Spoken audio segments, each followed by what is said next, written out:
Cleaning the Egro iSteam. To begin, fill a pitcher with boiling hot water. Add a cleaning tablet to the water. Let it dissolve completely.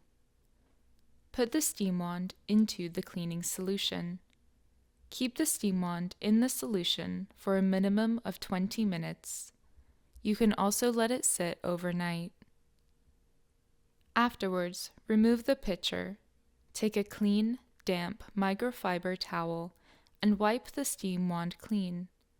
Make sure to remove all debris and milk residue.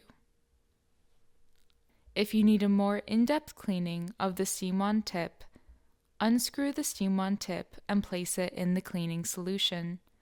You may also use your microfiber towel to clean the bottom of the steam wand. Screw the steam wand tip back on before use.